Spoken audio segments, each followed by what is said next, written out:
വീണ്ടും വാഴ്ത്തപ്പെടുമാറാകട്ടെ. மீண்டும் ஆண்டவருடைய நாமம் மகிமைப்படுவதாக. രാവിലെ സഭയായി കൂടി വന്ന് കർത്താവിനെ ആത്മാവിലും സത്യത്തിലും ആരാധിപ്പാൻ നമുക്ക് അവസരം കിട്ടി. சபையாக இந்த காலையிலே நாம் கூடி வரவும் ஆவியோடும் உண்மையோடும் அவரை ஆராதிக்கவும் தேவன் நமக்கு கிருபை செய்தார். ഇനിയുള്ള അല്പസമയം ദൈവവചന കേൾവിക്ക് വേണ്ടി ഉള്ളതാണ്. இனி இருக்கக்கூடிய கொஞ்ச நேரம் ஆண்டோடைய வார்த்தைகளை கேட்பதற்காக அமர்ந்திருக்கிறோம்.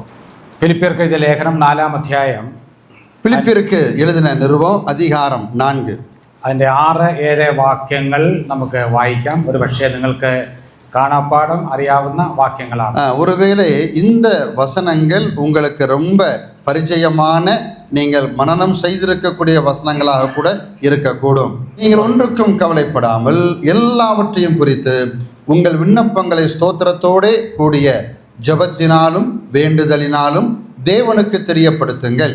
அப்பொழுது எல்லா புத்திக்கும் மேலான தேவ சமாதானம் உங்கள் இருதயங்களையும் உங்கள் சிந்தைகளையும் கிறிஸ்து இயேசுவுக்குள்ளாக காத்துக்கொள்ளும். ഫിലിപ്പിയർ 4-ന്റെ 6-7 വാക്യങ്ങളാണ് നാം വായിച്ചത്. பிலிப்பியருக்கு எழுதின நிருபம் அதிகாரம் 4-6-7 வசனங்களைத்தான் இப்பொழுது நான் வாசிக்க. വളരെ പ്രസിദ്ധവും പരിചിതവുമായ 2 വാക്യങ്ങൾ. மிகவும் புகழ்பெற்ற மிகவும் பழக்கமான ஒரு வசனமாக இவைகள் இருக்கின்றன. നമ്മിൽ പലരും ഇത് മനഃപ്പാഠം പഠിച്ചിട്ടുണ്ട്. நம்மில் பலருக்கும் இந்த வசனங்கள் மனனமாக தெரியும். നാം അത് പലപ്പോഴും നമ്മുടെ പ്രാർത്ഥനകളിലും സാക്ഷ്യങ്ങളിലും ഒക്കെ ഉദ്ധരിക്കാറുണ്ട്. பல சந்தர்ப்பங்களிலே நாம் ஜெபிக்கிற போதும் ஆண்டவருக்காக சாட்சி சொல்கிற போதும் இந்த வசனங்களை நாம் சொல்வதுண்டு. പലരുടെയും വീടുകളിൽ വാക്യ പലകകളിൽ ഇത് എഴുതി വെച്ചിട്ടുണ്ട്. பல வீடுகளுக்கு போனால் அங்க இருக்கக்கூடிய இந்த வசன போர்டுகளிலே இந்த வசனங்களும் அதிகமாக இருப்பதை நீங்க காண முடியும். മറ്റു പലരുടെയും ബൈബിളുകളിൽ അടിവരയിട്ട് സൂക്ഷിച്ചിട്ടുള്ള വാക്യമാണിത്. இன்னும் அநேகருடைய வேத புத்தகத்திலே இந்த குறிப்பிட்ட வசனங்கள் அடிக்கோடிட்டிருப்பதை நீங்கள் காண முடியும். നിങ്ങളുടെ ബൈബിളിൽ അടിവര ഇട്ടിട്ടില്ലെങ്കിൽ ഇപ്പോൾ ഇടണ്ട. உங்கள் பைபிளிலே ஒருவேளை நீங்கள் அடிக்கோடு போடாமல் இருப்பீர்களானா இப்போது நீங்க போட வேண்டாம். അത് അടിവരയിട്ട് സൂക്ഷിക്കുന്നത് നല്ലതാണ്. அடிக்கோடு போட்டு நீங்கள் அதை பார்ப்பது நல்லதுதான். എന്നാൽ ചിലർക്ക് ഒരു കുഴപ്പമുണ്ട്. അവർ വായിക്കുന്ന എല്ലാ വാക്യങ്ങളും ഒന്ന് അടിവരയിടും. சில பேர் இருக்கிறாங்க, வாசிக்கிற வசனத்தை பூரா போட்டு அடியில் கூட போட்டு விட்டுருவோம். ഏത് പ്രസംഗം കേട്ടാലും ഉദ്ധരിക്കുന്ന വാക്യങ്ങളെല്ലാം അടിവരയിടും. எந்த பிரசங்கம் செஞ்சாலும் கேட்டாலும் சரி, யார் எந்தெந்த வசனம் சொன்னாலும் சரி, உடனே அடியில் ஒரு கோடை போட்டுருவார். കേരളത്തിൽ ഒരു സഹോദരൻ തന്റെ യൗവനകാലത്ത് തന്നെ രക്ഷിക്കപ്പെട്ടു. കേരളാവിലെ ஒரு சகோதரன் வாலிபத்திலேயே அவர் ரட்சிக்கப்பட்டார். അന്ന് തന്നെ ഒരു പുതിയ ബൈബിൾ വാങ്ങിച്ചു. அன்றைக்கே அவர் புதிய வேதாகமத்தை வாங்கினார். വായന ആരംഭിച്ചു. வாசிக்க ஆரம்பித்தார். താൻ വായിക്കുമ്പോഴൊക്കെ ഇങ്ങനെ അടിവരയിടുന്ന ഒരു ശീലം ഉണ്ടായിരുന്നു. வாசிக்க வாசிக்க எப்போதுமே வசனத்துக்கு கீழே அவர் கோடு போடுவாராம். നല്ല കാര്യം. എല്ലാ ദിവസവും വായിക്കും, അടിവരയിടും. எல்லா நாட்களும் வேத புத்தகத்தை வாசிப்பார். எல்லா நாளும் வாசிக்கிற போது கீழே கோடை போட்டுருவார். എന്നാൽ ഏതാണ്ട് ഒരു 10 വർഷങ്ങൾ കഴിഞ്ഞപ്പോൾ താൻ ഒരു ദിവസം തന്റെ ബൈബിൾ നോക്കിയപ്പോൾ എനിക്ക് അടിവരയിടാൻ വാക്യങ്ങളില്ല. கிட்டத்தட்ட ஒரு 10 வருஷத்துக்கு பிற்பாடு இவர் கீழே வசனத்துக்கு கீழே கோடு போட வேண்டும் என்று நினைக்கிறார். கோடு போடுவதற்கு அங்க வசனம் இல்லை. അതുകൊണ്ട് അദ്ദേഹം പിന്നെ എന്ത് ചെയ്തു എന്നറിയാമോ? அதனால அவர் என்ன பண்ணார் தெரியுமா? അടിവരയിടുന്നത് നിർത്തിയില്ല. கீழே கோடு போடுவதை நிறுத்தவில்லை. യോഗത്തിന് വരുമ്പോൾ അടുത്തിരിക്കുന്ന ആളുടെ ബൈബിൾ വാങ്ങിച്ച് അതിനകത്ത് അടിവരയിടും. அதாவது கூட்டங்களுக்கு வருகிற போது பக்கத்துல இருக்கிற பைபிளை பிடிக்கிட்டு இவர் என்ன செஞ்சிருவாரா? கோடை போட்டுருவாரா? അങ്ങനെ ഒരു വലിയ സഹായം ചെയ്യാറുണ്ട്. அப்படிப்பட்ட உதவி செய்யக்கூடிய ஆட்களும் இருக்கிறார்கள். അടിവര ഇടുന്നത് നല്ലതാണ്. அடிக்கோடு போடுவதும் நல்லதுதான். എന്നാൽ അതിനേക്കാൾ പ്രധാനം നമ്മുടെ ജീവിതം കൊണ്ടാണ് വാക്യങ്ങൾക്ക് അടിവര ഇടേണ്ടത്. அதை விட மிக மேலானது நம்முடைய வாழ்க்கையின் மூலமாக அந்த வசனங்களுக்கு அடிக்கோடு போடுவதுதான் மிகவும் சிறந்தது. എന്ന് പറഞ്ഞാൽ അത് അവ അനുസരിച്ചാണ് അവയ്ക്ക് അടിവരയിടേണ്ടത്. நாம் அவைகளுக்கு கீழ்ப்படிந்துதான் அவைகளுக்கு நாம் கோடு போட வேண்டும். ശരി, ഇവിടെ ഈ 6-ാം വാക്യത്തിൽ ഒരു പ്രധാന വാക്ക് വിചാരപ്പെടരുത്. இங்கே 6-ாம் வசனத்திலே ஒரே ஒரு வார்த்தை இருக்கிறது, நீங்கள் கவலைப்படாமல். അത് എനിക്ക് തമിഴിൽ കുറച്ചുകൂടെ ബെറ്റർ ആണ്. മലയാളത്തിൽ വിചാരപ്പെടരുത്, അത് വായിച്ചാൽ ചിന്തിക്കരുത് എന്ന് ആണോ എന്ന് സംശയിച്ചു പോകും. அதாவது மலையாள மொழியை விட தமிழ் மொழியிலே கொஞ்சம் கூட அழகாக அது மொழியாக்கம் செய்யப்பட்டிருக்கிறது, கவலைப்படாமல். ஆனால் மலையாளத்தில் வந்து பார்த்தீங்கன்னா நீங்கள் சிந்திக்காம அப்படிங்கிறதா சொல்லியிருக்கு. അത് ഒന്നിനെക്കുറിച്ചും ചിന്തിക്കരുതെന്നോ നാളത്തെക്കുറിച്ച് കാര്യപരിപാടി തയ്യാറാക്കരുതെന്നോ അല്ല ഇതുകൊണ്ട് അർത്ഥമാക്കുന്നത്. இந்த இப்படி சொல்லுவதனாலே நாளைய பற்றியோ வேறு எந்த காரியங்களை குறித்து எதையுமே சிந்திக்க கூடாது என்கிற அர்த்தம் அல்ல. എന്നാൽ ഇംഗ്ലീഷിലൊക്കെ നോക്കിയാൽ ആധുനിക തർജ്ജമകളിൽ do not worry about anything, worry എന്ന വാക്കാണ് ഉപയോഗിച്ചിരിക്കുന്നത്. அதாவது ஆங்கிலத்தில் நீங்க பார்ப்போமானால் கவலை என்கிற வார்த்தையே சொல்லப்பட்டிருக்கிறது. ആകുല ചിന്ത, ചിന്താകുലം എന്നൊക്കെ നല്ല വാക്കുകൾ, மனபாரம் அந்த மாதிரி உள்ள வார்த்தைகள் தான் அங்கே அதற்காக பயன்படுத்தப்பட்டிருக்கிறது. എന്നാൽ വേദപുസ്തകത്തിൽ പുതിയ നിയമത്തിൽ ഈ വാക്ക് രണ്ട് വ്യത്യസ്ത അർത്ഥങ്ങളിൽ ഉപയോഗിച്ചിട്ടുണ്ട്. ஆனால் புதிய ஏற்பாட்டிலே ரெண்டு அர்த்தங்களுக்காக இந்த வார்த்தைகள் பயன்படுத்தப்பட்டிருப்பதை நீங்கள் காண முடியும். இதே அத்தியாயம் 10-ാം വാക്യത്തിൽ, இதே அதிகாரம் 10-ാം വചനത്തിലെ അവിടെ പൗലോസ് എഴുതുന്നു, നിങ്ങൾ പിന്നെയും എനിക്ക് വേണ്ടി വിചാരിപ്പാൻ തുടങ്ങിയതിനാൽ ഞാൻ കർത്താവിൽ വളരെ സന്തോഷിച്ചു. என்னை விசாரிப்பதற்கு நீங்கள் இப்பொழுது மறுபடியும் மனம் மலர்ந்தபடியினாலே கர்த்தருக்குள் நான் மிகவும் சந்தோஷப்பட்டேன். 6-ാം വാക്യത്തിലും 10-ാം വാക്യത്തിലും മൂലഭാഷയിൽ ഒരേ വാക്കാണ് ഉപയോഗിച്ചിട്ടുള്ളത്. அதாவது 6-ாம் வசனத்தில் வாசித்ததான கவலைப்படாமல் என்கிற வார்த்தையும் 10-ாம் வசனத்தில் விசாரிப்பதற்கு என்று சொல்லப்படுகிற வார்த்தையும் மூல மொழியிலே ஒரே வார்த்தை தான் சொல்லப்பட்டிருக்கிறது. രണ്ട് വ്യത്യസ്തമായ അർത്ഥങ്ങളാണ് ഉള്ളത്. ஆனால் இந்த ரெண்டு வசனத்திலேயும் வித்தியாசமான பொருள் கொடுக்கக்கூடிய வார்த்தைகள் தான் அங்கே சொல்லப்பட்டிருக்கிறது. 4:10 ഫിലിപ്പിയിലെ വിശ്വാസികളുടെ വിചാരപ്പെടലിനെ പൗലോസ് അഭിനന്ദിക്കുകയാണ്. 4-ാം அதிகாரம் 10-ாம் வசனத்திலே தன்னை அவர்கள் விசாரித்ததற்கு அல்லது அவருக்காக அவர்கள் ശ്രദ്ധ எடுத்ததற்கு அவர்களுக்கு நன்றி சொல்லும் வண்ணமாக அவர் சொல்லுகிறார். അത് അവിടെ പറയുന്ന വിചാരം മറ്റുള്ളവരുടെ ആവശ്യങ്ങളിലുള്ള നമ്മുടെ ഒരു കരുതലാണ്. ஒருத்தருக்கு ஒரு தேவை இருக்கிற போது அந்த தேவையை நாம் பூர்த்தி செய்கிறோம் அல்லவா, அதனுடைய அடிப்படையிலே அந்த வார்த்தை அங்கே சொல்லி இருக்கிறது. അത് നാം എല്ലാവരും ചെയ്യേണ്ടതാണ്. அது எல்லாருமே நாம் அப்படி செய்ய கடமைப்பட்டிருக்கிறோம். 4:6 പറയുന്ന വിചാരപ്പെടൽ മറ്റൊന്നാണ്. ஆனால் 4-ாம் அதிகாரம் 6-ாம் வசனத்திலே சொல்லி இருக்கக்கூடியதான அந்த வார்த்தை முற்றிலும் மாறுபட்டது. ഇംഗ്ലീഷിലെ വറിയിങ് എന്നുള്ള വാക്ക് നമുക്കെല്ലാം പരിചിതമാണ്. ஆங்கிலத்திலே ஒரி என்கிற வார்த்தை நம்ம எல்லாருக்கும் நன்கு தெரிந்ததான ஒரு வார்த்தை. ചെറിയ കുട്ടികൾക്ക് പോലും അതറിയാം. சின்ன பிள்ளைகளுக்கு முதற்கொண்டு அது தெரியும். പ്രത്യേകിച്ചും പരീക്ഷാ കാലയളവൊക്കെ എത്തുമ്പോൾ വറിയിങ് കൂടുകയും ചെയ്യും. குறிப்பாக தேர்வு எழுத போகிற போது அந்த தேர்வு எழுதக்கூடிய அரங்கத்துக்குள்ளே நுழைந்தவுடனே இந்த கவலை தானாக வந்துவிடும். ആരോ പറഞ്ഞിട്ടുണ്ട്, ആധുനിക ജീവിതത്തെ 3 വാക്കുകളിൽ ചുരുക്കി പറയാൻ സാധിക്കും. இன்றைக்கு இருக்கக்கூடியதான உலகத்தை 3 வார்த்தைகளினாலே சொல்லலாமா? ഇംഗ്ലീഷിൽ പറഞ്ഞാൽ ഹറി, വറി ആൻഡ് ബറി എന്ന് പറഞ്ഞാൽ അതിവേഗം, ആകുല ചിന്ത, അടക്കം. மிக மிக அதிகமான வேகம், ആകുല ചിന്ത, அது கவலை, അവസാനം ബറിയൽ, അടക്കം. அதுக்கப்புறம் அடக்கம் பண்றது. அதிவேகம் ஆகுல சிந்தையிലേക്കും ആകുല ചിന്ത അടക്കത്തിലേക്കും നയിക്കുന്നു. அதிவேகமானது மிகப்பெரிய கவலைக்கும் அந்த கவலை உச்சகட்டமாக அடக்கத்துக்கும் கொண்டு போய் விடுவான். ശരി, ആരാണ് കൂടുതൽ വറി ചെയ്യുന്നത്, സ്ത്രീകളാണോ പുരുഷന്മാരാണോ? இப்போ ஒரு கேள்வி என்னவென்று கேட்டால், கவலைப்படுவதில் கூடுதல் ஆண்களா பெண்களா? എനിക്കതിന്റെ ഉത്തരം അറിയത്തില്ല. നിങ്ങൾ പറഞ്ഞത് ഞാൻ എടുക്കുന്നു. எனக்கு தெரியாதுங்க, ஆனா நீங்க சொல்றதுல இருந்து அந்த பதிலை நான் எடுத்துக்கொள்கிறேன். ഏതായാലും ഒരു മനഃശാസ്ത്രജ്ഞൻ ഇങ്ങനെ പറഞ്ഞിട്ടുണ്ട്. ஒரு மன நிபுணர், மன தத்துவ நிபுணர் இப்படியாக சொல்லி இருக்கிறார். അദ്ദേഹത്തിന്റെ അഭിപ്രായമാണ്, എന്റെ അഭിപ്രായമല്ല. இது என்னுடைய தனிப்பட்ட கருத்தல்ல, அன்னார் சொன்னது. മാത്രമല്ല ബൈബിൾ പറയുന്ന കാര്യവുമല്ല, അത് വേദപുസ്തകത്തിൽ சொல்லப்பட்ட விஷயமும் அல்ல. അദ്ദേഹത്തിന്റെ അഭിപ്രായത്തിൽ സ്ത്രീകളും പുരുഷന്മാരും ഒരുപോലെ ആകുല ചിന്ത ഉള്ളവരാണ്. அவர் என்ன சொல்றாருன்னா, ஆண்களும் பெண்களும் ஒரே போல கவலைப்படுகிறார்கள். എന്നാൽ സ്ത്രീകളുടെ ആകുല ചിന്തയെല്ലാം കല്യാണം കഴിക്കുന്നവരേ ഉള്ളൂ, അതോടെ ആകുല ചിന്ത അവസാനിക്കും. அதுக்கு அதாவது பெண்களுடைய கவலை என்று சொல்வது திருமணம் வரைக்கும் அவர்கள் கவலைப்படுவார்கள். കല്യാണത്തോടെ ആകുല ചിന്ത അവസാനിക്കും. அந்த கல்யாணத்தோடு கூட அவர்களுடைய அந்த கவலை எல்லாம் முடிந்து விடுமா? എന്നാൽ പുരുഷന്മാർ നേരെ തിരിച്ചാണ്, കല്യാണം കഴിക്കുന്നതോടെയാണ് അവരുടെ ആകുല ചിന്ത ആരംഭിക്കുന്നത്. ஆனா என்றைக்கு ஒரு ஆண் திருமணம் பண்ணுகிறானோ அன்னைக்கு தான் அவனுக்கு கவலையை ஆரம்பிக்குதான். ഇവിടെ ഇരിക്കുന്ന സഹോദരന്മാരെ ആമേൻ പറയുമെന്ന് എനിക്കറിയാം. இங்க இருக்கக்கூடிய அநேக சகோதரர்கள் ஆமேன் அப்படியே என்று சொல்வதை என்னால் கேட்க முடிகிறது. അവരുടെ മനസ്സിൽ പറയുന്നുണ്ട്, പുറത്ത് പറയാൻ പേടിയാണ്. வெளியே சொல்வதற்கு பயந்தாலும் மனசுக்குள்ளே அப்படி சொல்லி கொண்டிருக்கிறார்கள். അദ്ദേഹത്തിന്റെ അഭിപ്രായം എന്നേ ഉള്ളൂ, ശരിയാവണം നിർബന്ധമില്ല. இது அவருடைய ஒரு கருத்து தான், அது அப்படித்தான் இருக்க வேண்டும் என்கிற அவசியம் இல்லை. എന്താണ് ഈ വാക്കിന്റെ അർത്ഥം? இந்த வார்த்தையினுடைய பொருள் என்ன? വാസ്തവത്തിൽ മൂലഭാഷയിലെ ആ വാക്കിന്റെ അർത്ഥം, மூல மொழியிலே இது சரியான பொருள் என்னவென்று கேட்டால், ഉദാഹരണത്തിന് ഒരാൾ ഈ മുറിയുടെ മധ്യഭാഗത്ത് നിൽക്കുന്നു സങ്കല്പിക്കുക.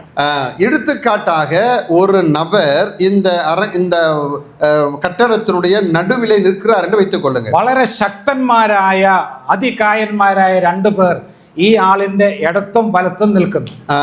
மிக வலிமை படைத்த பலசாலிகளாகிய ரெண்டு நபர்கள் இவருக்கு வலது பக்கத்திலும் இடது பக்கத்திலும் இருக்கிறார்கள். രണ്ടുപേരും ഒരുപോലെ ശക്തിയുള്ളവരാണ്. ரெண்டு பேரும் ஒருபோல பலசாலிகள். ഒരാൾ ഇദ്ദേഹത്തിന്റെ വലത്തെ കൈയിൽ പിടിച്ച് അങ്ങോട്ട് വലിക്കുന്നു, മറ്റേ ആൾ ഇടത്തെ കൈയിൽ പിടിച്ച് ഇടത്തോട്ട് വലിക്കുന്നു. இந்த ரெண்டு பலசாலிகளும் ஒருவன் அவருடைய ஒரு கரத்தை பிடித்து அந்த பக்கம் இழுக்கிறான், மற்றொருவர் இன்னொரு கையை பிடிச்சு இந்த பக்கம் இழுக்கிறார். അപ്പോൾ ആ മനുഷ്യന്റെ ശരീരത്തിൽ എന്തായിരിക്കും താൻ അനുഭവിക്കുന്നത്? அந்த நேரத்தில் இந்த நடுவில் நிற்கிறான் பார்த்தீங்களா, அவனுடைய சரீரத்தில் எவ்வளவு வேதனையை அவன் அனுபவிப்பான் നമുക്ക് ഊഹിക്കാവുന്നതേ ഉള്ളൂ. நீங்க சொல்லுங்க, நம்மளாம் கற்பனை செய்து பார்க்க முடியும். ഇപ്പം പരീക്ഷണം നടത്തേണ്ട ആവശ്യമില്ല, നമുക്കറിയാം.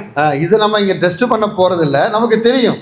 അദ്ദേഹത്തിന് തോന്നുന്ന ശരീരം തന്നെ രണ്ടായിട്ട് പിളർന്നു പോകുമോ എന്ന്. ரெண்டு பலசாலிகள் அங்கும் இங்குமாக இழுப்பதனாலே விட்டா அவங்களுடைய சரீரமே ரெண்டாக என்ன செஞ்சிடும், கிழிஞ்சு போகக்கூடிய அளவுக்கு ஆகிவிடும். അതുപോലൊരു വേദന തനിക്ക് ശരീരത്തിൽ തോന്നും. அவ்வளவு பெரிய வேதனை அவருடைய சரீரத்திலே அந்த மனிதன் அனுபவிப்பார். അതുപോലെ ഉള്ള വേദന, സമ്മർദ്ദം, ഭാരം മനസ്സിൽ തോന്നുന്നതിനെയാണ് വിചാരപ്പെടുക അല്ലെങ്കിൽ കവലപ്പെടുക എന്ന് പറയുന്നത്. அப்படிப்பட்டதான சொல்ல முடியாத தாங்க முடியாத ஒரு வேதனை மனதிலே சகிப்பதுதான் கவலை என்று சொல்வது.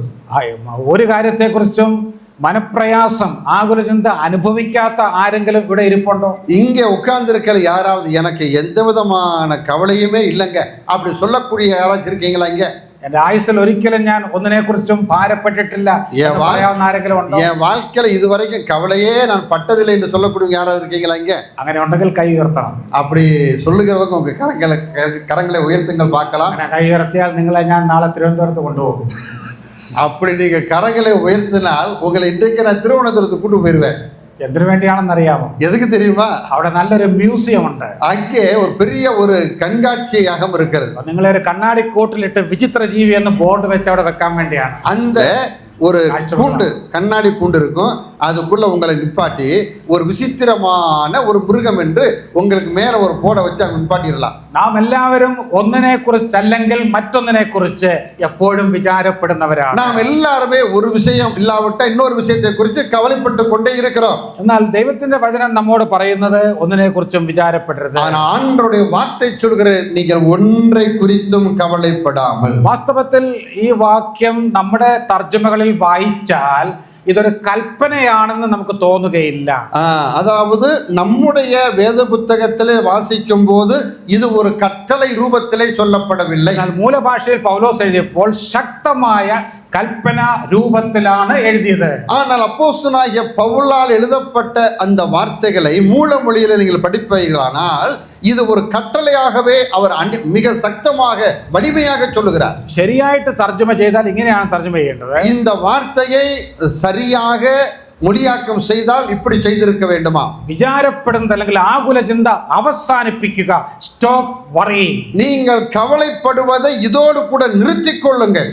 സ്റ്റോപ്പ് എന്നുള്ള വാക്കാണ് ഇവിടെ ഉപയോഗിക്കേണ്ടത്. அங்கே நிறுத்திக் கொள்ளுங்கள் என்கிற வார்த்தை தான் இங்கே பயன்படுத்தி இருக்கிறதா. പഴയ നിയമത്തിൽ 10 കൽപ്പനകൾ കൊടുത്തപ്പോൾ പല കാര്യങ്ങളും അരുത് അരുത് എന്ന് എഴുതിയതുപോലെ பழைய ஏற்பாட்டு காலத்திலே தேவன் கொடுத்ததான கட்டளைகளிலே இப்படி செய்யாதிருப்பாயாக செய்யாதிருப்பாயாக செய்யாதிருப்பாயாக என்று சொல்லி இருப்பது போல അതേ ശക്തിയോടെയാണ് പൗലോസ് ഇവിടെ എഴുതുന്നത്. அந்த சத்தத்தோடு கூட, அந்த வலிமையோடு கூட, பவரோடு கூட தான் அப்போஸ்தலனாகிய பவுல் இங்கே அதை குறிப்பிடுகிறார். Stop worrying about everything. நீங்கள் கவலைப்படுவதை நிறுத்துங்கள். എന്താണ് ഈ സ്റ്റോപ്പ് എന്നുള്ള വാക്കിന്റെ അർത്ഥം? நிறுத்துங்கள்ங்கிறதுக்கு என்ன அர்த்தம்? സ്റ്റോപ്പ് എന്ന് എവിടെയെങ്കിലും എഴുതി വെച്ചിട്ടുള്ളത് കണ്ടിട്ടുണ്ടോ? நீங்கள் எங்கேயாவது நிறுத்துங்கள் என்பதை நீங்கள் கவனித்திருக்கிறீர்களா? എനിക്ക് തോന്നുന്നു ഇവിടുത്തെ റെയിൽവേ ക്രോസിൽ തന്നെ കാണാം. இங்கே பக்கத்தில் இருக்கக்கூடிய ரயில்வே கேட் இருக்கு இல்லையா, அங்கே கூட நிறுத்து அப்படின்னு சொல்லப்பட்டிருக்கும். സ്റ്റോപ്പ് എന്നുള്ളത് ഒരു ട്രാഫിക് സൈൻ ആണ്. இந்த நிறுத்து நில் என்பது போக்குவரத்தினுடைய ஒரு விதியாக ஒரு அடையாளமாக இருக்கிறது. അനേക വർഷങ്ങൾക്ക് മുമ്പ് കേരളത്തിൽ നിന്ന് നമ്മുടെ ഒരു സഹോദരൻ അമേരിക്കയിൽ പോയി. பல வருஷங்களுக்கு முன்னாலே கேரளாவிலிருந்து ஒரு சகோதரன் அமெரிக்காவுக்கு போனார். അവിടെ പഠിക്കുവാൻ വേണ്ടി പോയതാണ്. அவர் படிப்பதற்காக போனார். നമുക്കറിയാം വിദേശ രാജ്യങ്ങളിൽ ജോലിക്കോ പഠനത്തിനോ എന്തിനു പോയാലും ആദ്യം ഡ്രൈവിംഗ് പഠിക്കണം. நமக்கு தெரியும், ஒருவேளை நீங்கள் தெரிந்திருப்பீர்கள், படிப்பதற்காகவோ வேலைக்காகவோ போனவர்கள் முதலாவது செய்ய வேண்டியது அங்கே டிரைவிங் படிக்க வேண்டுமா. ഈ മനുഷ്യനും അവിടെ ചെന്നു, ഈ സഹോദരൻ അവിടെ ചെന്നു, டிரைவிங் ഒക്കെ പഠിച്ചു, അമേരിക്കൻ ലൈസൻസ് ഒക്കെ എടുത്തു. இவர் அங்க போனார், டிரைவிங் எல்லாம் படித்தார், அமெரிக்கா கொடுக்கக்கூடிய லைசன்ஸையும் வாங்கி கொண்டார். ஒரு லோன் எடுத்து ஒரு ചെറിയ കാർ വാങ്ങിച്ചു. லோன் எடுத்து ஒரு வாகனமும் வாங்கி கொண்டார். இன்னைக்கு 45 വർഷങ്ങൾക്ക് മുമ്പ് നടന്ന സംഭവമാണ്. நான் சொல்லுவது 45 ஆண்டுகளுக்கு முன்னாலே நடந்த சம்பவம். ഒരു ദിവസം താൻ മടങ്ങി വന്നപ്പോൾ പറഞ്ഞതാണ് ഈ സംഭവം. அவர் திரும்பி இங்க வந்தபோது சொன்னதான ஒரு அனுபவம் தான் இது. ഒരു ദിവസം താൻ ഉച്ച കഴിഞ്ഞ സമയം തന്റെ സ്വന്തം കാറും ഓടിച്ചു പോവുകയാണ്. ஒரு நாளிலே மதிய வேளையிலே அவர் தன்னுடைய காரை ஓட்டி போய் கொண்டிருக்கிறார். ഒരു ജംഗ്ഷനിൽ വന്നപ്പോൾ, ஒரு குறிப்பிட்டதான ஒரு ஜங்ஷனிலே முச்சந்திலே அவர் வந்தபோது അവിടെ ട്രാഫിക് പോലീസ് ഇല്ല, ട്രാഫിക് ഇല്ല, വിളക്കില്ല, ഒന്നുമില്ല. அந்த இடத்துக்கு வந்தபோது அங்கே டிராபிக் போலீஸ் கிடையாது, எந்த விதமான நெரிசலும் இல்லை. എന്നാൽ അവിടെ ഒരു ബോർഡ് എഴുതി വെച്ചിട്ടുള്ളത് താൻ ശ്രദ്ധിച്ചു. அங்கே ஒரு போர்டானது எழுதி வைக்கப்பட்டிருப்பதை அவர் பார்க்கிறார். അതിൽ മൂന്ന് വാക്കുകൾ, அதில் 3 வார்த்தைகள் உண்டு. സ്റ്റോപ്പ്, ലുക്ക് ആൻഡ് പ്രൊസീഡ് എന്ന് പറഞ്ഞാൽ നിർത്തുക, ശ്രദ്ധിക്കുക, കടന്നു പോവുക. நில், கவனி, போ. ഈ 3 വാക്കുകൾ അവിടെ എഴുതി വെച്ചിട്ടുണ്ട്. அந்த 3 வார்த்தைகள் அங்கே எழுதப்பட்டிருந்தது. താനത് കണ്ടു, அவர் பார்த்தார், അത് വായിച്ചു, அது படித்தார். താൻ അങ്ങോട്ടും ഇങ്ങോട്ടും നോക്കി, പോലീസ് ഇല്ല, വലിയ ട്രാഫിക് ഇല്ല, ഉച്ച സമയം. அவர் அங்குமிங்குமாக பார்க்கிறார், போலீஸும் இல்லை, வேற யாருமே இல்லை. ആ ഉച്ച സമയമായതുകൊണ്ട് റോഡ് ഏറെക്കുറെ വിജനമാണ്. மதியான நல்ல இது போல வெயில் நேரமா இருந்த காரணத்தினாலே ரோடானது ரொம்ப ஃப்ரீயா இருக்குது. താൻ ആ ജംഗ്ഷനിൽ വേഗം അല്പം കുറച്ചിട്ട് ജംഗ്ഷൻ ക്രോസ് ചെയ്തു. அவர் என்ன பண்ண, கொஞ்சம் வேகத்தை குறைத்து அந்த சிக்னலை தாண்டி போய் விட்டார். ആ റോഡ് ക്രോസ് ചെയ്തപ്പോൾ തന്നെ ഒരു വിസിലടി ശബ്ദം താൻ കേട്ടു. அதாவது அவர் அதை தாண்டுகிற போது ஒரு விசில் சத்தத்தை அவர் கேட்கிறார். എനിക്ക് മനസ്സിലായി ഇത് പോലീസിന്റെ വിസിലാണ്. அப்ப அவர் புரிந்து கொண்டார், இது ஒரு போலீஸுடைய சத்தம் தான். സ്ഥലം ഇന്ത്യയല്ല, അമേരിക്കയാണ്. താൻ അതുകൊണ്ട് പെട്ടെന്ന് വാഹനം നിർത്തി. அவர் அந்த சத்தத்தை கேட்ட உடனே இந்தியாவா இராததினாலே அமெரிக்காவா இருக்கின்ற காரணத்தில் உடனே வண்டியை நிறுத்தி விட்டார். പെട്ടെന്ന് എവിടെ നിന്നോ ഒരു പോലീസുകാരൻ കടന്നു വന്നു. திடீரென்று பார்த்தா அவருக்கு முன்னால வந்து ஒரு போலீஸ் நிற்கிறார். അദ്ദേഹം വന്ന് ചോദിച്ചു ഇദ്ദേഹത്തോട്, സുഹൃത്തെ, ഇവിടെ ഒരു ബോർഡ് വെച്ചിരുന്ന് കണ്ടില്ലേ? உடனே அந்த போலீஸ்காரர் இவரை பார்த்து கேட்டார், நண்பரே, இங்க ஒரு போர்டு இருக்குது, நீங்க அதை படிச்சீங்களா, பார்த்தீங்களா? അമേരിക്കൻ പോലീസുകാരനായതുകൊണ്ട് വളരെ മര്യാദയോടെയാണ് സംസാരിക്കുന്നത്. அமெரிக்கா போலீஸா இருந்த காரணத்தினாலே மிக மரியாதையாக இவரோடு கூட நடந்து கொண்டார். അപ്പോൾ അദ്ദേഹം പറഞ്ഞു, ആ ബോർഡ് കണ്ടു. உடனே இவர் சொன்னார், நான் பார்த்தேன். വായിച്ചില്ലേ? நான் படிச்சீங்களா? വായിച്ചു. படித்தேன். എന്താണ് എഴുതിയിരുന്നത്? அதுல என்ன இருந்துச்சு? நில், கவனி, போ.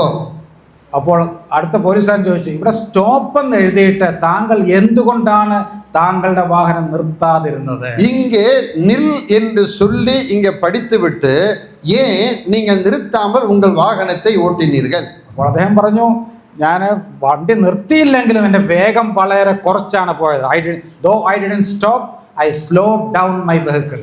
அப்ப அவர் சொன்னார், நான் வண்டி நிறுத்தவில்லை என்பது உண்மைதான், ஆனால் வேகமாக வந்த வண்டியை நான் மிக குறைந்த வேகத்தில் தான் இந்த இடத்தை நான் கிராஸ் பண்ணேன். ഞാൻ പറഞ്ഞത് ശരിയാണ്. அவர் சொன்னது உண்மைதான். അപ്പോൾ ഈ പോലീസുകാരൻ പറഞ്ഞു, அப்போ போலீஸ்காரன் சொன்னார், എൻ്റെ സുഹൃത്തെ, என் நண்பரே, നിർത്തുക എന്ന് പറഞ്ഞാൽ വേഗം കുറയ്ക്കുക എന്നല്ല അർത്ഥം. நில் என்று சொன்னால் வேகத்தை குறை என்பது அர்த்தம் அல்ல. ഉടൻ തന്നെ $50 ഫൈനും അടിച്ചു കൊടുത്തു. அன்றைய காலத்தில் $50 ஃபைன் அடிச்சு போயிட்டார். നോക്ക്, ഒരു അമേരിക്കൻ പോലീസുകാരൻ സ്റ്റോപ്പ് എന്ന് പറഞ്ഞാൽ നാം അവിടെ വണ്ടി നിർത്തണമെങ്കിൽ, ஒரு அமெரிக்கா போலீஸானது நில் என்று சொன்னால் அங்கே அந்த நிறுத்த வேண்டும் உண்மையானால், രാജാതി രാജാവും കർത്താതി കർത്താവുമായ ദൈവം തമ്പുരാൻ നമ്മോട് കൽപ്പിക്കുകയാണ്, സ്റ്റോപ്പ് വറിയിങ് അബൌട്ട് എവരിതിങ്. போலீஸ்காரன் சொன்னதுக்கே அந்த நிலைமைன்னா, ராஜாதி ராஜாவாகி நம்முடைய கர்த்தர் சொல்லுகிறார், கவலைப்படுவதை நிறுத்துங்கள். അപ്പോൾ നാം എന്ത് ചെയ്യണം? அப்ப நம்ம என்ன செய்யணும்? നാം പലപ്പോഴും ആ സഹോദരൻ ചെയ്ത പോലാണ് ഗിയർ മാറ്റി സ്ലോ ഡൗൺ ചെയ്തങ്ങ് പോകുകയാണ്. அந்த சகோதரன் செஞ்சது போல வேகத்தை குறைத்து அப்படியே பைய போவோம். നാം ഒന്നും നിർത്തിയിട്ടില്ല, நிறுத்தவில்லை.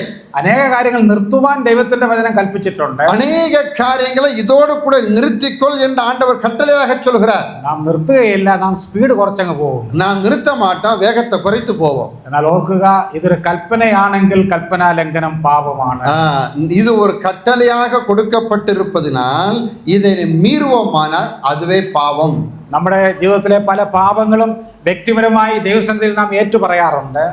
நம்முடைய வாழ்க்கையிலே பல காரியங்களை, நம்முடைய பாவங்களை ஆண்டவருடைய சமூகத்திலே தனிப்பட்ட முறையிலே அறிக்கை செய்வதுண்டு. പ്രത്യേകിച്ചും ശനിയാഴ്ച ദിവസം, குறிப்பாக சனிக்கிழமை.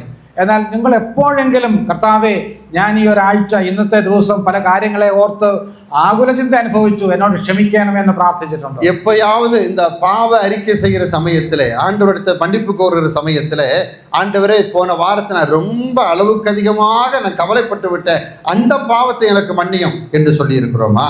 ഇല്ലെങ്കിൽ ഇന്ന് മുതൽ ആരംഭിക്കാം. அப்படி இதுவரைக்கும் நீங்கள் செய்யாமல் போனால் சரி, இனிமேல் நீங்கள் செய்யுங்கள். அப்படி செய்ய ஆரம்பிக்கும். ഇതൊരു കൽപ്പനയാണ്. ഇത് എങ്ങനെ അനുസരിക്കാൻ സാധിക്കും? இது ஒரு கட்டளையாக கொடுக்கப்பட்டிருக்கிறது. இது எப்படி நாம் கடைபிடிப்பது? ആരെങ്കിലും ഇത് അനുസരിച്ചിട്ടുണ്ടോ? யாராவது இதற்கு கீழ்ப்படிந்திருக்கிறார்களா? ചിലപ്പോൾ ചില വിശ്വാസികൾ പറയും, പൗലോസ് അപ്പോസ്തലനായിരുന്നത് കൊണ്ട് ഇതൊക്കെ ചെയ്യാൻ പറ്റി. அப்போஸ்தலனாகிய பவுல் வேண்டுமானால் எதை குறித்தும் கவலைப்படாமல் இருந்திருக்கலாங்க. പ്രസംഗകരായ നിങ്ങൾക്ക് ഇത് പ്രസംഗിച്ചിട്ട് പോകാൻ എളുപ്പമാണ്. ഞങ്ങൾ കടന്നു പോകുന്ന ജീവിതത്തിന്റെ അനുഭവങ്ങളൊന്നും നിങ്ങൾക്ക് അറിയത്തില്ല. பிரசங்கியாராகிய நீங்க ரொம்ப ஈஸியா பேசிட்டு நீங்க போயிருவீங்க. வாழ்றது நாங்கள்ல, எங்களுக்குள்ள இந்த கஷ்டம் தெரியும். എന്നാൽ ഓർക്കണം, പൗലോസ് ഇത് എഴുതുമ്പോൾ പൗലോസ് ജയിലിലാണ്. இதை கவனிக்க வேண்டும். இந்த காரியத்தை அப்போஸ்தலனாகிய பவுல் எழுதுகிற போது அவர் சிறைச்சாலையிலே தண்டனை அனுபவித்துக் கொண்டிருக்கிறார். ஜெயிலில் കിടക്കുന്ന പൗലോസിന് ഒന്നിനെ കുറിച്ചും ഭാരമില്ല. அப்போ அதாவது ஜெயிலில் கிடக்கக்கூடியதான தண்டனை அனுபவித்துக் கொண்டிருக்கக்கூடிய பவுலினாலே அவருக்கு ஒரு பாரமாகவே அது இல்லை. കാരണം ഫിലിപ്പി ലേഖനത്തിൽ 16 പ്രാവശ്യം സന്തോഷിപ്പീൻ, അല്ലെ സന്തോഷിക്കുക എന്ന வாக்கு വരുന്നുണ്ട്. இந்த பிலிப்பியருக்கு எழுதின நிருபத்தை நீங்கள் கொஞ்சம் கவனமாக நீங்கள் படித்து பார்த்தால் கிட்டத்தட்ட 16 முறை சந்தோஷமாயிருங்கள் என்று மறுபடியும் நீங்கள் வாசிக்க முடியும்.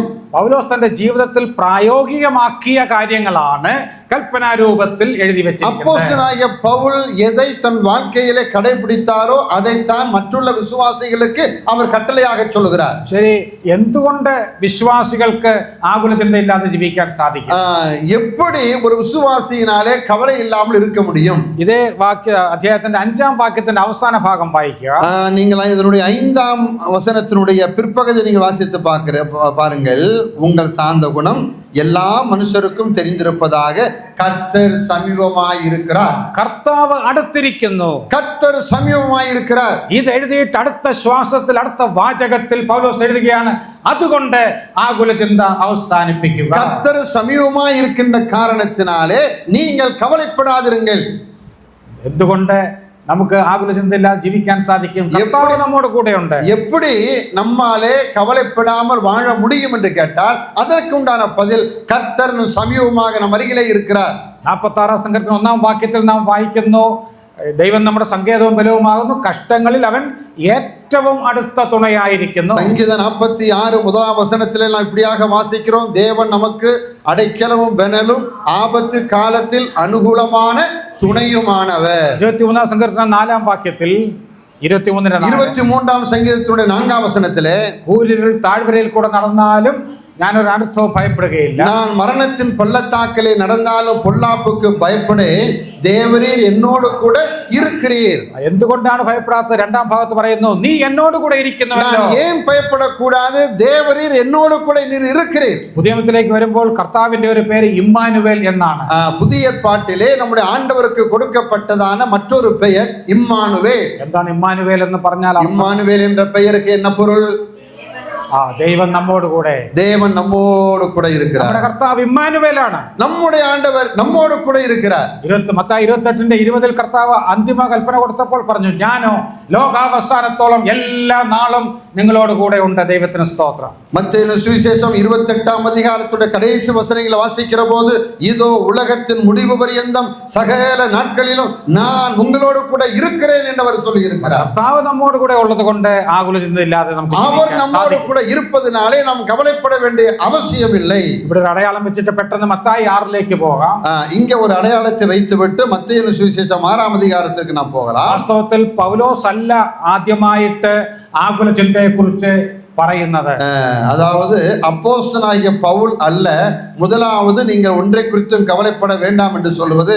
വാസ്തവത്തിൽ ഇതിനെക്കുറിച്ച് വളരെ വിശദമായി കർത്താവായ യേശു ക്രിസ്തു തന്റെ ഗിരിപ്രഭാഷണത്തിൽ പറഞ്ഞിട്ടുണ്ട്. ஆண்டவராக இயேசு கிறிஸ்துவானவர் தம்முடைய மலைப்பிரசங்கத்திலே இதை குறித்து மிக அழகாக சொல்லி இருக்கிறார். 6:25-26 വായിച്ചാൽ 6ஆம் அதிகாரத்தினுடைய 25, 26 வசனத்தை வாசிப்போமானால், ஆகையால் எண்ணத்தை உண்போம் எண்ணத்தை குடிப்போம் என்று உங்கள் ஜீவனுக்காகவும் எண்ணத்தை உடுப்போம் என்று உங்கள் சரீரத்துக்காகவும் கவலைப்படாதிருங்கள் என்று உங்களுக்கு சொல்லுகிறேன். ആ വാക്ക് കൃത്യമായിട്ട് അവിടെ വരുന്നുണ്ട്. വിചാരപ്പെടരുത്, കവലപ്പെടരുത്.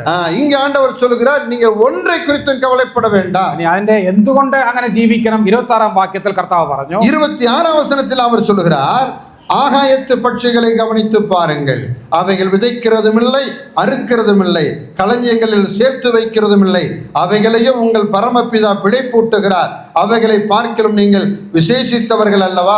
ആ വാക്യം വളരെ ശ്രദ്ധിക്കണം. இந்த வார்த்தை மிக கவனிக்க வேண்டும். അതിന്റെ ആദ്യ ഭാഗത്തൊരു നിത്യസത്യം കർത്താവ് പറയുകയാണ്. அது ആண்டவர் மிக ஒரு நித்தியமான ஒரு சத்தியத்தை அவர் இங்கே சொல்லுகிறார். ആകാശത്തിലെ പറവകളെ നോക്കുവിൻ, ஆகாயத்து பறவைகளை கவனித்து பாருங்கள், അവ விதைക്കുന്നില്ല, കൊയ്യുന്നില്ല, കളപ്പുരയിൽ കൂട്ടിവെക്കുന്നത്, அவைகள் விதைக்கிறதும் இல்லை, அறுக்கிறதும் இல்லை, களஞ்சியங்களில் சேர்த்து வைக்கிறதும் இல்லை. പിന്നെ എങ്ങനെയാണ് അവ ജീവിക്കുന്നത്? அப்படியானால் அவைகள் எப்படி வாழ்கிறது? ആരാണ് അവയെ പുലർത്തുന്നത്? யார் அவைகளை போஷிக்கிறது? എന്താണ് കർത്താവ് പറഞ്ഞത്? அங்க ஆண்டவர் என்ன சொல்கிறார்? സ്വർഗസ്ഥനായ അവയുടെ പിതാവ് അവയെ പുലർത്തുന്നു എന്നല്ല, அதாவது அவைகளுடைய பரமபிதா அவைகளை போஷிக்கிறார் என்று சொல்லவில்லை. എന്താണ് പറഞ്ഞത്? அடுத்து மாறாக என்ன சொல்கிறார்? സ്വർഗസ്ഥനായ നിങ്ങളുടെ പിതാവ്. அതാണ് அடிவரையிடணும்.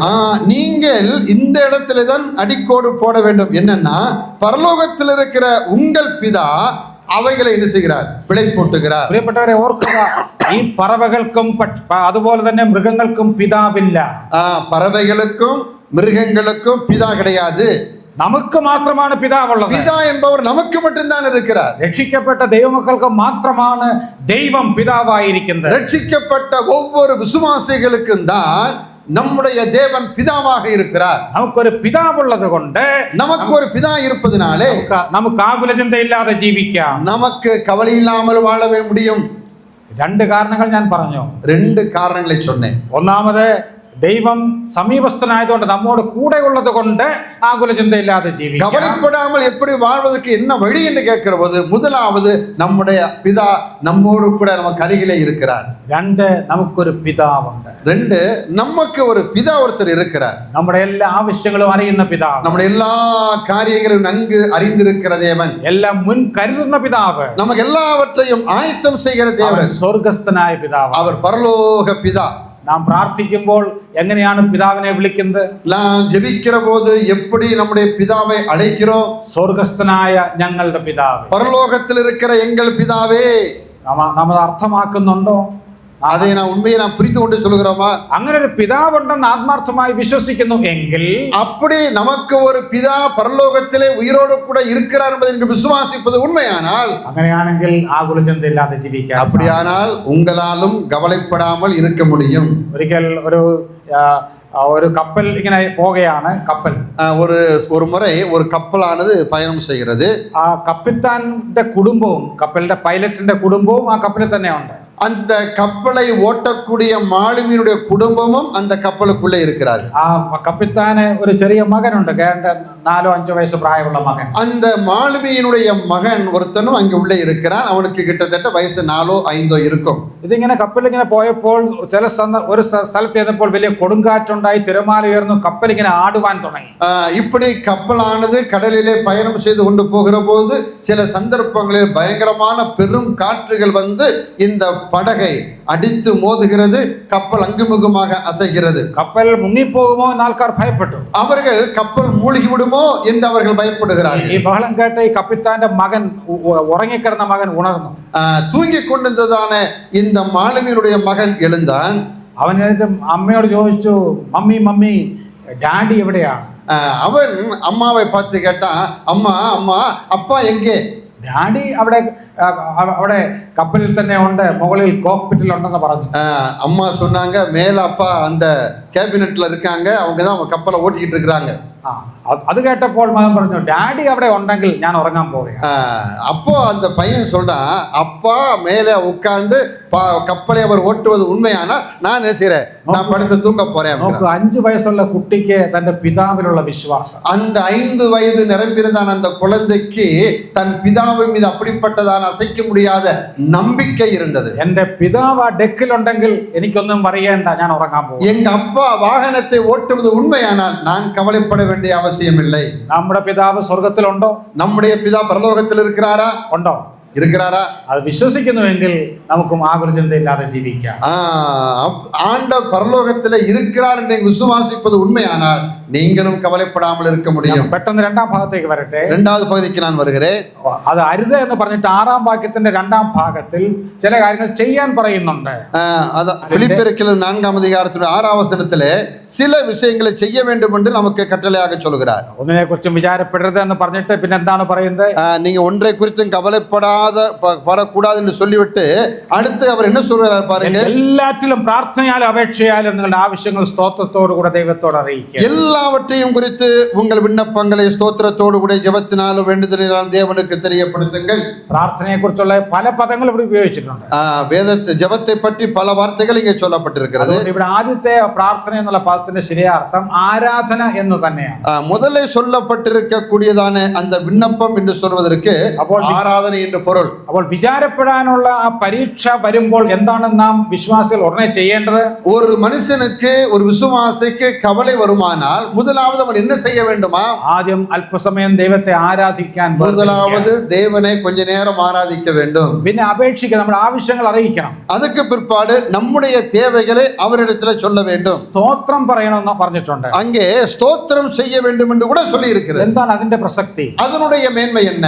നാം ഇന്ന് കടന്നു പോകുന്ന ജീവിതത്തിന്റെ പ്രശ്നങ്ങൾ அவிசாரிதமாய் സംഭവിച്ചതല്ല, ദൈവം അനുവദിച്ചതാണ്. நம்முடைய வாழ்க்கையிலே நாம் சந்தித்துக் கொண்டிருக்கிற இல்லாவிட்டால் நமக்கு நேரிட்டு கொண்டிருக்கக்கூடிய ஒவ்வொரு பிரச்சனைகளுமே தேவனுடைய சித்தம் இல்லாமல் அனுமதி இல்லாமல் നമുക്ക് വരുവതില്ലേ. അത് ദൈവം അനുവദിച്ചതിന് സ്തോത്രം പറഞ്ഞുകൊണ്ട് വേണം ആ പ്രശ്നം നീങ്ങിപ്പോകാൻ പ്രാർത്ഥിക്കേണ്ടത്. ஆண்டவர் அப்படிப்பட்டதான ஒரு பிரச்சனையை நம்முடைய வாழ்க்கையிலே அனுமதித்ததற்காக, ஆண்டவரே இதை நீர் எனக்கு கொடுத்ததற்காக உமக்கு நன்றி என்று சொல்லிவிட்டு தான் நாம் முன்னேறி போக வேண்டுமா? ശരി, അങ്ങനെ നാം പ്രാർത്ഥിക്കുമ്പോൾ, அப்படி நாம் ஜெபிக்கிற போது എന്ത് സംഭവിക്കും? என்ன நடக்கும்? 7ാം വാക്യം 7ാം വചനത്തിൽ பார்க்கிறோம். എന്നാൽ സകല ബുദ്ധിയെയും കവിയുന്ന ദൈവ സമാധാനം നിങ്ങളുടെ ഹൃദയങ്ങളെയും നിലവുകളെയും ക്രിസ്തുവേശുവിങ്കൽ കാക്കും. அப்பொழுது எல்லா புத்திக்கும் மேலான தேவ சமாதானம் உங்கள் இருதயங்களையும் உங்கள் சிந்தனைகளையும் கிறிஸ்து இயேசுவுக்குள்ளாக காத்துக்கொள்ளும். നാം പ്രതീക്ഷിക്കുന്നത് ഇങ്ങനെ നാം പ്രാർത്ഥിക്കുമ്പോൾ പെട്ടെന്ന് സ്വിച്ചിട്ടതുപോലെ നമ്മുടെ പ്രശ്നങ്ങൾ പരിഹരിക്കപ്പെടും എന്നാണ്. பல சந்தர்ப்பங்களில் நாம் என்ன நினைக்கிறோம் என்று சொன்னால், நாம் ஜெபித்த உடனே எப்படி சுவிட்சு போட்ட உடனே போட்ட உடனே ஆஃப் பண்ண உடனே லைட்டு ஆஃப் ஆகிறதோ அதே போல பிரச்சனைகள் அடுத்த செகண்ட்ல நின்று விட வேண்டும் என்று நாம் நினைக்கிறோம். അങ്ങനെ വാഗ്ദാനമില്ല. அப்படிப்பட்டதான வாக்குறுதியை தேவன் ஒரு நாளும் கொடுப்பதில்லை. പിന്നെ എന്താണ് ദൈവം വാഗ്ദാനം ചെയ്തിരിക്കുന്നത്? ஆனால் தேவன் என்ன வாக்கு கொடுக்கிறார் நமக்கு? സകല ബുദ്ധിയെയും കവിയുന്ന ദൈവിക സമാധാനം, எல்லா புத்திக்கும் மேலான தேவ சமாதானம் உங்கள் இருதயங்களை ஆண்டு கொள்ளும். എന്താണ് ഈ ദൈവിക സമാധാനം എന്ന് പറഞ്ഞാൽ? அந்த தேவ சமாதானம் என்று சொன்னால் என்ன? സാഹചര്യം പ്രതികൂലമായിരിക്കുമ്പോൾ തന്നെ, சூழ்நிலைகள் எல்லாமே நமக்கு எதிரடையாக இருந்தாலும் ഒരു വിശ്വാസിക്ക് തന്റെ ഹൃദയത്തിൽ അനുഭവിക്കാൻ കഴിയുന്ന സ്വസ്ഥത, ஒரு விசுவாசிக்கு மட்டுமே அனுபவிக்கக்கூடியதான ஒரு சமாதானம். യോഹന്നാൻ 14:27 നമ്മുടെ കർത്താവ് പറഞ്ഞു, யோவான் சுவிசேஷம் 14ാം அதிகாரம் 27ാം വചനത്തിൽ இப்படியாக நான் வாசிக்கிறோம். എന്റെ സമാധാനം ഞാൻ നിങ്ങൾക്ക് തന്നേച്ചു என் പോകുന്നു. சமாதானத்தை நான் உங்களுக்கு வைத்து போகிறேன். ലോകം തരുന്നത് പോലെയല്ല, இந்த உலகம் கொடுக்கிற பிரகாரம் அல்ல. ലോകത്തിന് തരുവാനോ എടുക്കുവാനോ കഴിയാത്ത സമാധാനം, இந்த உலகத்தால் கொடுக்க முடியாததும் எடுக்க முடியாததுமான என் சமாதானத்தையே நான் உங்களுக்கு தருகிறேன். ഞാൻ പെട്ടെന്ന് എന്റെ പ്രായോഗിക വശത്തേക്ക് വരട്ടെ. அதனுடைய நடைமுறை சம்பந்த வாழ்க்கைக்கு நேராக நான் வருகிறேன். ഈ സമാധാനമാണ് പഴയ നിയമത്തിൽ ദാനിയേൽ സിംഹങ്ങളുടെ ഗുഹയിൽ എറിയപ്പെട്ടപ്പോൾ അനുഭവിച്ചത്. இந்த சமாதானத்தை தான் தானியேல் சிங்கக்குழியிலே அவன் கிடக்கும் போது கூட அந்த சமாதானம் அவனுக்கு இருந்தது. ദാനിയേൽ 6:18 നാം വായിക്കുന്നു, ദാനിയേലിനെ സിംഹക്കുഴിയിലിട്ട ദാരിയാവേശ് രാജാവ് അന്ന് രാത്രിയിൽ ഉറങ്ങിയില്ല. தானியேலை சிங்கக்குழியிலே போடுவதற்கு கட்டளை கொடுத்ததான ராஜாவாலே தூங்க முடியவில்லை. എന്നാൽ ദാനിയേൽ ഉറങ്ങിയില്ല എന്ന് എഴുതിയിട്ടില്ല. ஆனால் தானியேல் உறங்கவில்லை என்று வேதத்திலே சொல்லவில்லை. ഞാൻ മനസ്സിലാക്കുന്നത്, ദാനിയേൽ അന്ന് ഒരു സിംഹത്തെ മെത്തയായിട്ട് മറ്റൊരു സിംഹത്തെ തലയണയായിട്ട് ഉപയോഗിച്ച് സുഖമായിട്ട് ഉറങ്ങി. தானியேல் ஒரு சிங்கத்தை அப்படியே தலையானையா வச்சு அதுல சுகமா படுத்து தம்முன்னு என்ன செய்யறா தூங்கியிருப்பார்.